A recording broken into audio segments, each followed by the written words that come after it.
So what's up sa inyo mga ka-bless? Nakikita nyo ba tong kalsada na to? Kung natatandaan nyo yung video natin for TDD Night Ranger review, dito po yun, sobrang dilim dito pag gabi. So ganito na naman ang itsura nya kapag umaga. Yan. Ito ay ang kalsada magdudugtong from Atimonan going to Mauban, Quezon. So hindi na po tayo dadaan ng zigzag or ng landscape. Nakikita nyo yung bundok na yun, nandun. Yun ang binutas nila. So medyo mahaba-habang kalsada yan. Init. Pwede kayo mag-practice dito ng driving. Motorman o 4 wheels. Ito, nag-practice yata ito ng driving. Bagal eh. Ewan ko lang, hindi ako sure. Siyempre, di ko naman nakikita. So ang barangay na ito ay alam ko ay Barangay Baluguhin. Ang ganda lawak yan pagka na di pwede na dito dumaan ng endurance, hindi na makakasagabal sa kanila sa national highway, no? Sobrang dilim lang talaga dito sa gabi, guys. So yan, liko na tayo dito. Hindi tayo dumaan sa rough road kanina kasi sobrang init doon at maalikabok. So dito tayo sa main way. Okay. So kasi ito pinutol to eh. Yan. So dito sa part na to medyo may ilaw na. And mag-iingat lang talaga tayo kasi medyo madaming aso. Kaya mag-iingat tayo dito sa lugar na to.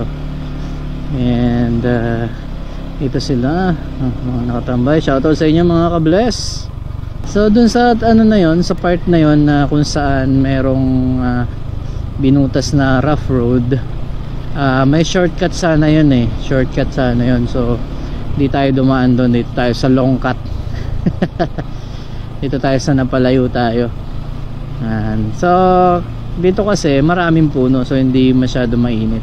Kasi yung ating mag-ina, si Sofia and si Aling Sara ay angkas natin. Dami lang din bata dito guys, kaya mag-iingat kayo dito.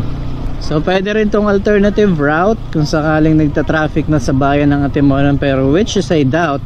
Kasi nagawa na nila ng paraan yung Jollibee. Jollibee kasi nagpa-traffic doon ng mga nakaraang mahal na araw. Na puno yung Jollibee at Timonan. Nag-iisa lang naman yung kilalang fast food chain dito sa amin. Bukod sa mga 7-Eleven. At yung Jollibee, yung pwesto niya is yung intersection ng papunta sa Bicol. So dumaan tayo dun sa rough road na medyo mainit, nandito yan sa kanan. Yan, dito tayo lalabas. Mas mabilis sana to. Yan, dito sana labas natin. Kaso nga di nga tayo dyan tumaan para mas makulimlim, makanlong. Tumayo na ang ating maliit. At kasi dito guys, sa part na to, kita mo dito, mataas tong lugar na to eh. Kita mo dito yung dagat.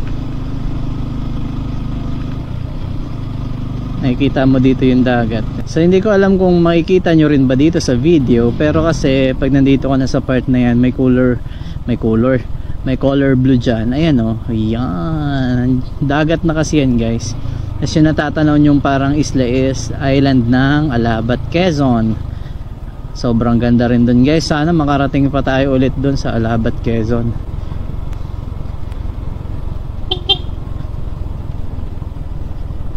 At medyo may karamihan din ng bata dito, lalo na doon sa pupuntahan natin. Saan ang pupuntahan natin? Sa bahay namin. Okay, so shoutout sa mga brad dito sa Caridad Ibaba. Kapag dito na kasi guys, sa lugar na to medyo sobrang crowded kasi dito. Ngayon unahan tayo ng mga sasakyan. So salubungan kasi talaga. So we need to stop. Dito ang ating masarap na pares. Hey! Basta pagod pares. Dadami na yan.